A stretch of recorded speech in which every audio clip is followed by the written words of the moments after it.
Hello प्यारे students. आज high school के गणित के सिलेबस में सबसे पहला चैप्टर हम लेते हैं वास्तविक संख्याएं, रियल नंबर्स। तो वास्तविक संख्याओं को आप सबसे पहले आपने पिछली क्लास में एक शब्द पढ़ा होगा, संख्या रेखा। संख्या रेखा 0, 1, 2, 3 अनंत तक संख्या है। लेफ्ट साइड पे -1, -2 डाटा की माइनस अनंत तक होता है। तो ये जो संख्याएं कहलाती हैं वो आपकी रियल नंबर, वास्तविक संख्याएं कहलाती हैं। ऋण से धन। इसके बीच में जैसे 0, 1, इसके बीच में आपका 1/2, 1/3, 1/4, यानी कि सारी जितने मान हो सकते हैं वो वास्तविक संख्या कहलाती है। तो ये वास्तविक संख्याओं को हम आज पढ़ेंगे। तो वास्तविक संख्याओं में सबसे पहले मुझे एक सिस्टम पढ़ाया जाता है, यूक्लिड विभाजन एल्गोरिथम। तो वो पढ़ने के लिए सबसे पहले हम कुछ गुणनखंड सीख लें। गुणनखंड कुछ हम पद, जैसे एग्जाम्पल के लिए बुक में से मैंने 2-3 सवाल लिए हैं। 140, 156, जैसे 140, 156 और ले लिया 3825 ले लिया, 3825 ले लिया, एक मैंने ले लिया 5005। तो यहाँ से आप सबसे पहले अभाज्य गुणनखंड सीखेंगे। क्या सीखेंगे? अभाज्य गुणनखंड। तो देखो अभाज्य गुणनखंड पूरे चैप्टर में मुझे अभाज्य गुणनखंड, और अभाज्य गुणनखंड क्या होते हैं वो पहले समझ लीजिए। किसी भी मान को हम गुणनखंडों में करके उन्हें 2, 3, 5, 7, 11, 13, फिर 17, 19, 23 वो संख्याएं जो स्वयं से कटे और किसी से ना कटे, इनको हम कहते हैं रूढ़ संख्याएं। तो इनकी सहायता से हम गुणनखंड करते हैं। तो देखिए हम सबसे पहले 140 को आपको दिखा रहे हैं।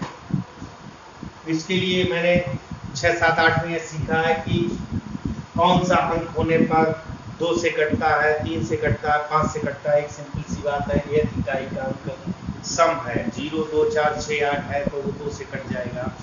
फिर अंकों का योग 3 से विभाजित हो रहा है, वो 3 से कट जाएगा।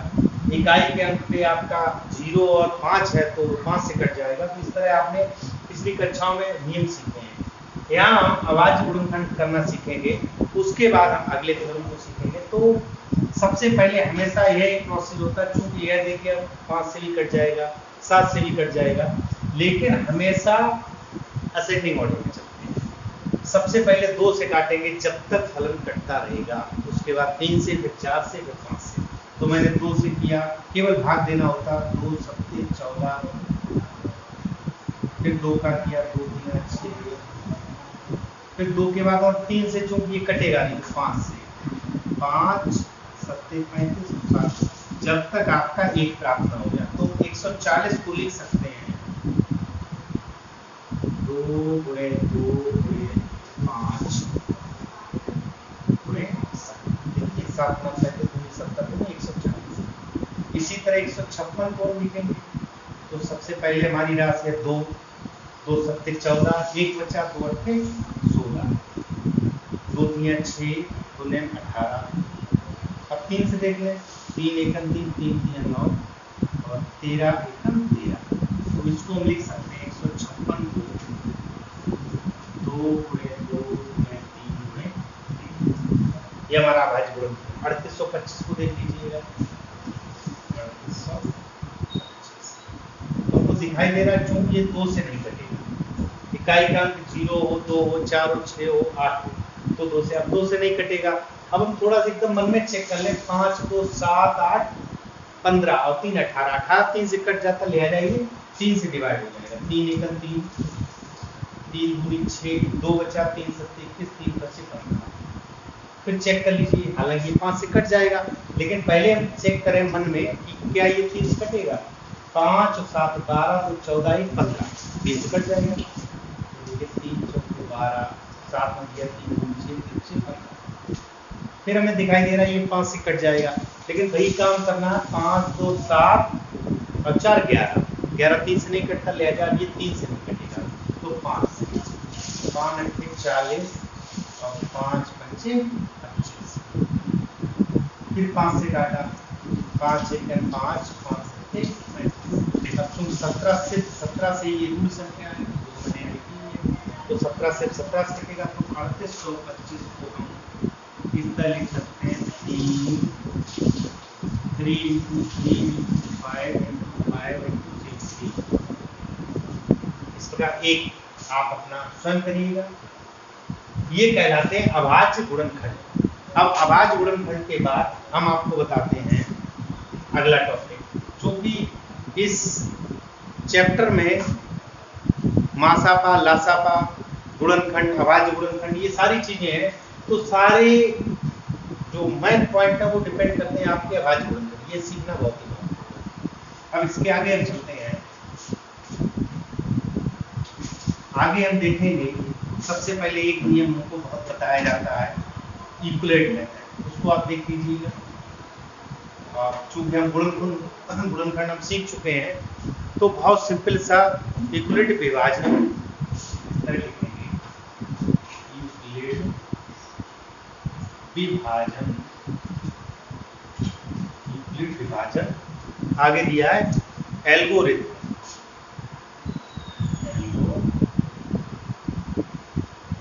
इसके द्वारा इन्होंने पूछा है मासापा ज्ञात, मासापा। अब देखिए सबसे पहले चूंकि मेथड आपको बताया गया है, तो आपने पिछली कक्षाओं में मासापा निकालना भी सीखा होगा। वही मासापा उसी के तरीके थोड़ा सा इस विधि के द्वारा लिखेंगे। तो जैसे मैंने सवाल आपके बुक से सवाल लिया है, जैसे दिया है 135 और 225। 135 पहला पार्ट है, 135 तथा 225 का मासापा इस मेथड से पूछा है। और सवाल मैं ले लेता हूँ 198, 38, 220। सेकंड पार्ट एक हमने इस तरह ले लिया, आप सीखेंगे फिर आप करेंगे।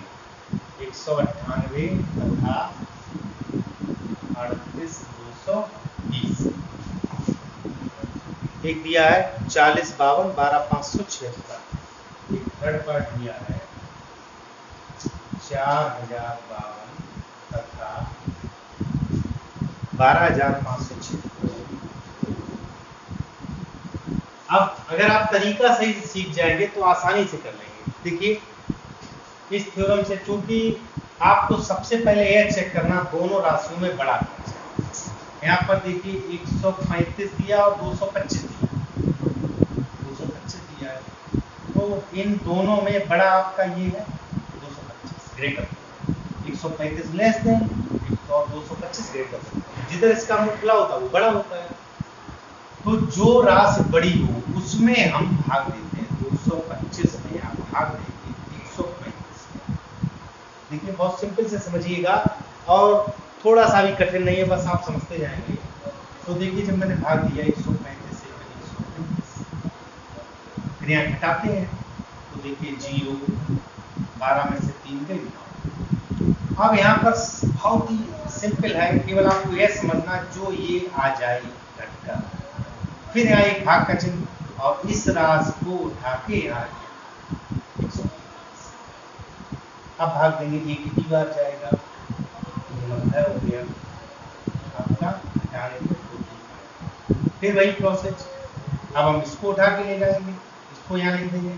ये हमको ध्यान रखना है, यह राशि इधर आती रहती, इसी प्रकार अब यह राशि यहाँ आ जाएगी। तो देखिए अब 90 को हम यहाँ ले गए तो ये पूरा पूरा चला गया जब तक 0 ना आ जाए। तो यहाँ पर एक्चुअली जो हमने पहले मेथड सीखा था मासापा के जो पूर्णतः भाग चला जाए, जिस स्टेप पे मुझे शेष फल 0 प्राप्त हो जाए, वो आपका मासापा। अब थोड़ा सा हम ये देखेंगे कि इस मेथड से मुझे कैसे लिखना। देखिए एक सिस्टम होता है, भाज्य बराबर भाजक गुणे भागफल और धन शेष। लिखने का तरीका मैं आपको पहले बता दूं, फिर आपको इस मेथड को, जैसे आपका 16 में भाग 3 कर दिया, 3 बचे 15, 1 बचा, ये हमारा शेष हो गया। तो इसको हम लिख सकते हैं 16 बराबर क्या लिखा है, भाजक गुणे भागफल। भाजक हमारा 3 है, भागफल हमारा 5 है, और बाकी 15 और 16 ये हो गया। इसी सिस्टम से हम इसको लिखेंगे। थोड़ा सा ध्यान से समझिएगा, ये मेथड मैंने कर लिया, मैंने जान लिया कि मासापा क्या। लिखने का तरीका यह है, यूक्लिड विभाजन एल्गोरिथम द्वारा मासापा हम करेंगे तो इस तरह, लेकिन इस तरह दिखाएंगे। देखो 225 जब मैंने भाग दिया तो आपका जो क्या लिखते हैं, भाजक गुणे भागफल। भाजक हमारा क्या था 135, और भागफल हमारा था 1, और शेषफल हमारा कितना था 90। अब मैंने किस में भाग दिया 135 में, तो देखो 135 बराबर। अब यहाँ से ध्यान देना, 135 का भाग दिया कितने बार गया, एक बार गया। बहुत बहुत सिंपल है। जैसे देखो यहाँ पे आप चेक कर लीजिए, 135 135 135 और 90 225 हो गया। अब मुझे 135 को डिवाइड करना है, किसको डिवाइड करना 135 को। तो देखिए यहाँ आपका गया 135 90 गुणे 1 धन, चूंकि 90 में भाग दिया, एक बार भाग गया, धन 45, 135 हो गया। अब मुझे किसको डिवाइड करना है, ये हमारा आ गया 90, तो 90 को डिवाइड कर, 90 को मैंने किससे डिवाइड किया 45। तो देखिए 45 गुणे 2, और शेषफल हमारा क्या आ गया 0। जैसे ही शेष 0 आता है जिस पद में, वो जो गुणांक है, जो कि देखिए ये गुणांक हमारा, ये गुणांक हमारा, जिस गुणांक से मुझे शेषफल 0 प्राप्त हो जाए, नहीं अंतिम विभाजक 0 आ जाए, वही हमारा मासापा होता है।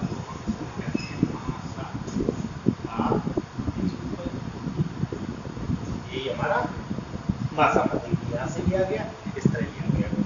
अब हम आगे थोड़ा सीखते हैं इसको। आपको ये 2 सवाल मैंने दिए हैं, ये प्रैक्टिस के लिए आप इनको करिए, घर पे करिए, अच्छे से पढ़ाई करिए, जो बोर्ड में अच्छे नंबर आए। अब आगे हम कुछ देखते हैं कि इसी टॉपिक को लेकर मैंने कुछ क्वेश्चन और लिए हैं, जिनमें आपको मासापा लासापा दोनों बातें बताई जाएंगी।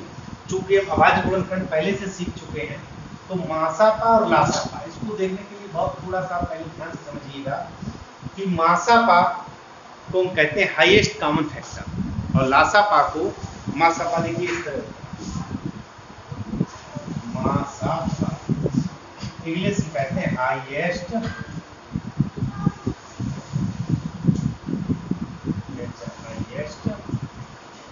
Common factor.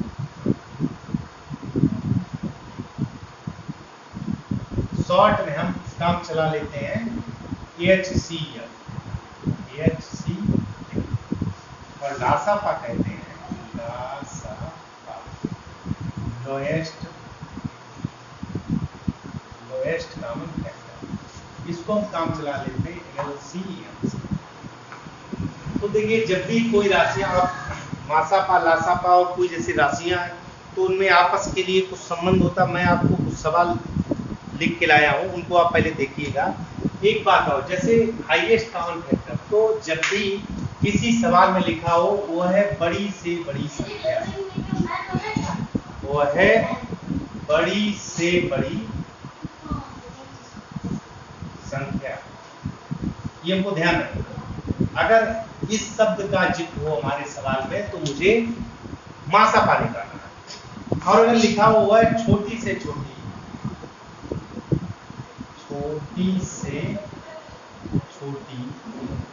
संख्या, अगर इस शब्द का जिक्र हो, तो छोटी छोटी मतलब लोएस्ट, तो आपको लासापा निकालना है। ये बातें आपको ध्यान रखनी है। अब जैसे मैंने सवाल लिया है, 2-3 सवाल ले रहे हैं, इनको आपको करना है। जैसे देखो एक सवाल ले लिया मैंने 12, 18 और 24। सेकंड पार्ट मैंने ले लिया 15, 25, 45, 15, 25, 45। थर्ड पार्ट ले लिया 20, 25, 30, 20, 25, 30। हमसे मासा और लासा पूछा जाए। देखिए मासापा और लासापा दोनों को आप फैक्टर करके भी निकाल सकते हैं। अभी पिछले सिस्टम में आपको बताया लासापा में कॉमन लेकर निकालता था, भाग देकर निकालता था। तो देखो बहुत ही सिंपल, जैसे हम फर्स्ट पार्ट को ले रहे हैं 12, 18 और 24। तो जब हम मासापा लेंगे HCl मासापा, और ध्यान से समझिएगा, और फिर लासापा। देखिए जब हमने मासापा मतलब HCl हाईएस्ट कॉमन फैक्टर, ये लोएस्ट कॉमन फैक्टर। तो यहाँ देखिए 12 का मैंने अभाज्य गुणनखंड किया, जैसे अभी मैंने बताया था, तो 2, 2, 3, 2, 2, 4, 12। 18 का किया 2, 3, 6, 3, 18। 24 का किया 2, 2, 4, 8, 3, 24। इस तरह हमारे गुणनखंड हो गए। अब मासापा हाईएस्ट कॉमन फैक्टर, हाईएस्ट मतलब बड़े से बड़ा। तो इसमें देखिए कॉमन फैक्टर आपका क्या है। देखो ये 2 समूह है, ये वाला 2 समूह नहीं है, इसमें है लेकिन इस वाले में नहीं। एक ये 3 समूह है। तो आपका मासापा हो गया HCl 2 × 3। फाइनली हमारा आंसर क्या हो गया 6। आप चेक कर लीजिएगा 6 का भाग सब में चला जाए, 6 दूनी 12, 6 6, 6। तो हमारा ये हो गया मासापा। बात करते हैं लासापा की। तो देखिए 12, 18 और 24 लासापा। तो वही जिस तरह हम अभाज्य गुणनखंड करते हैं, लेकिन हमको यह ध्यान रखना है 12 अलग, 18 अलग है, 24 अलग। हम प्रत्येक में अलग अलग भाग देंगे, और जिसमें भाग नहीं जाएगा अगर दूसरे में जा रहा तो उसको जाने देंगे। देखो जैसे सबसे पहले छोटी संख्या 2, 6, 12, 2, 18, फिर 2 का दिया 2, 3, 6, चूंकि 9 में जाएगा नहीं, 2, 6, 12। फिर 2 का दिया 3, जिसमें भाग नहीं गए वो वैसे ही लिखेंगे 2, 3, 6। अब हम 3 करेंगे 3, 1, 3, 3, 3, 9, 3। फाइनली जैसे अभी मैंने अभाज्य गुणनखंड में बताया था, मुझे एक एक लाना। तो लासापा आपका हो गया लासापा यानी LCM देखिए 2 गुणे 2 गुणे 2 गुणे 3 गुणे 3। तो देखिए फाइनली हो गया आपका 2 दूनी 4 दूनी 8, 3, 24 नहीं 12, 72। अब आप चेक कर लीजिएगा 72 वह छोटी से छोटी संख्या है जिसमें सबका भाग देखिए 12 का भाग देखिए 18 का 24 का सबका भाग जा रहा है। तो इस तरह हम लासा और मासा निकालते हैं। अब इसके बाद हम सीखेंगे 2 संख्याएं जैसे दी हुई हैं और उनमें आपस में हम संबंध किस प्रकार निकालते हैं, उसको बहुत देखिएगा, बहुत ध्यान समझिएगा, बहुत ही सरल। आप थोड़ा ध्यान से समझिएगा, इसमें कुछ भी नहीं। देखिए जैसे मैंने एक सवाल लिया जिसमें आपका 2 संख्याएं कोई दी है। एग्जाम्पल के लिए मैंने ले लिया 145, 21, 75 जैसे 2 संख्याएं।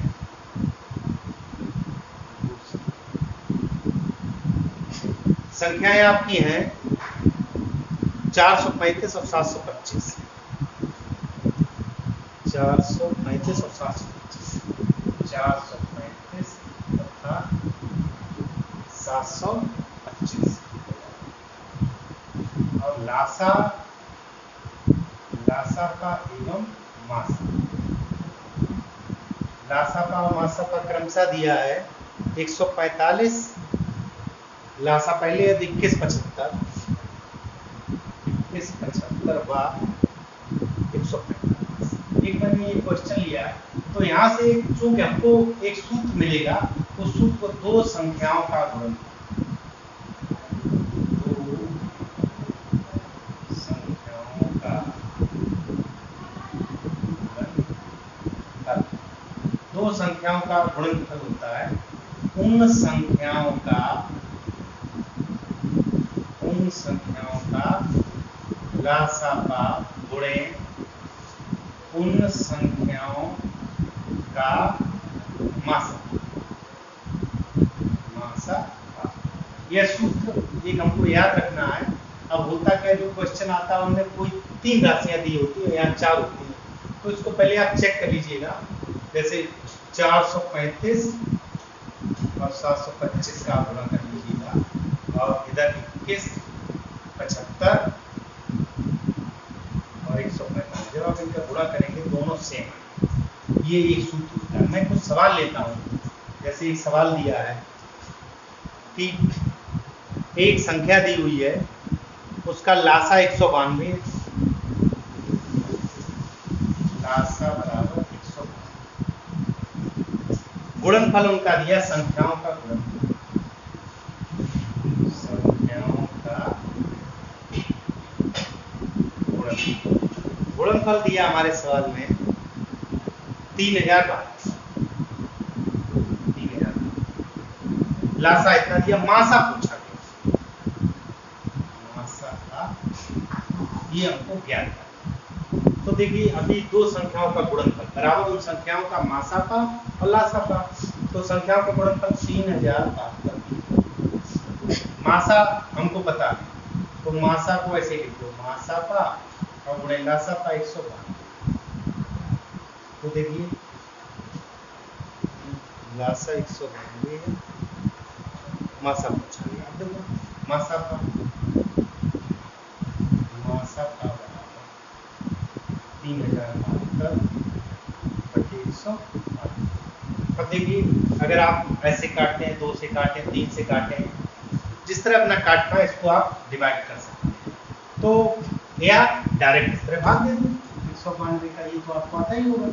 तो सिंपल वे में यहाँ से जैसे 3 राशियों में जो 4 राशियां हैं उनमें से एक कोई ना दी हो, तो उस तरह आपको इस सूत्र की सहायता से निकाल सकते हैं। अब इसी के साथ हम इसके आगे कुछ सीखते हैं, उसको भी ध्यान से समझना। अब हमारा आता है परमेय संख्या। परमेय संख्या के साथ साथ हम सीखेंगे शांत अशांत। तो बहुत ध्यान से समझना, बहुत ही सरल है, केवल आपको समझना है। परमेय संख्या, अपरमेय संख्या, शांत और अशांत। तो देखिए परमेय संख्या, कोई भी संख्या परमेय संख्या कब होती है, आपने पहले शब्द पढ़ा होगा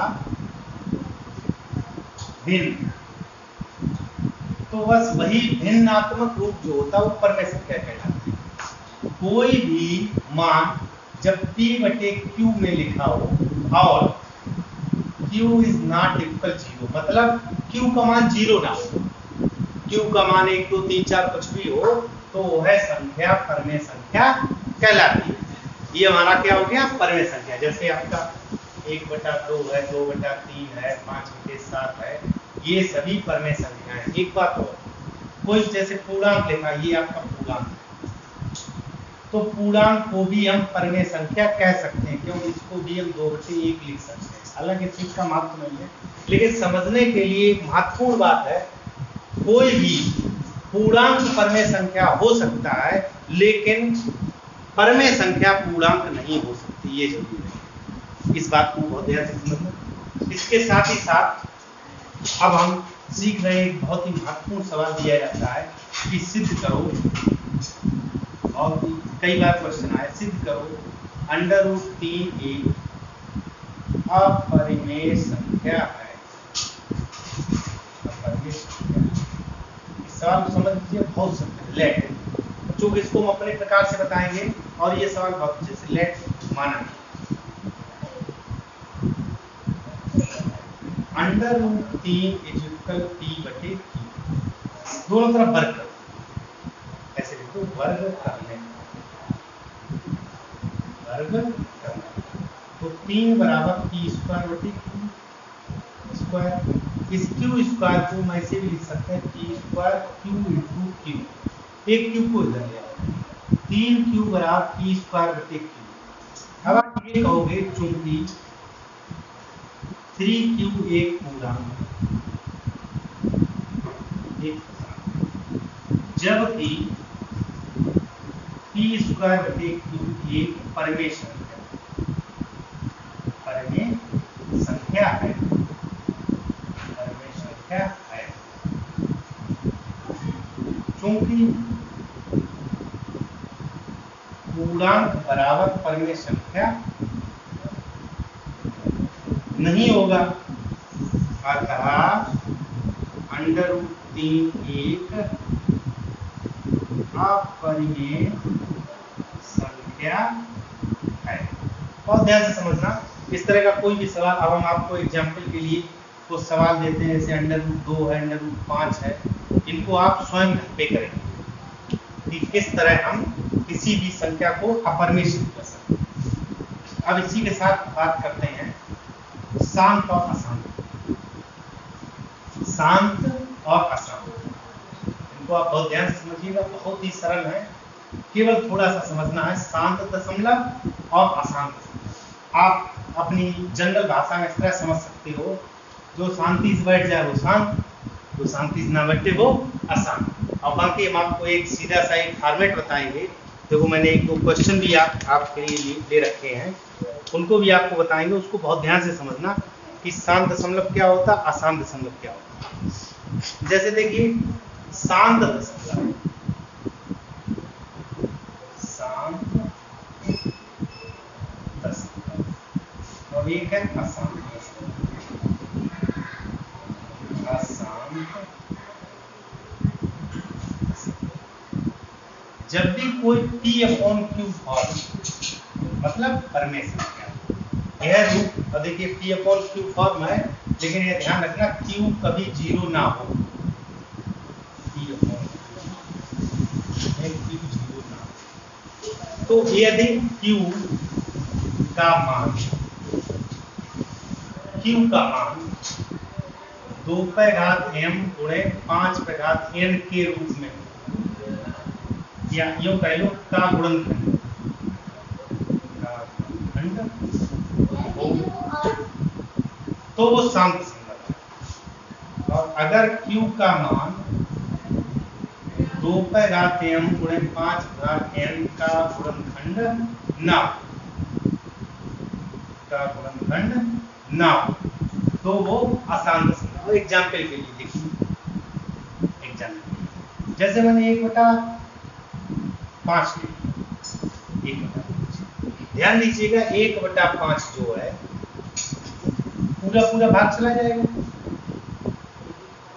आप पूरा भाग चला गया। देखिए दशमलव 5×10, या यूं कह लो जैसे 2/5 और 5n, इसको आप इस तरह भी लिख सकते हो कि 1/5 बराबर 1/1 गुणे 5, और 1 का मतलब 2/0 गुणे 5/1।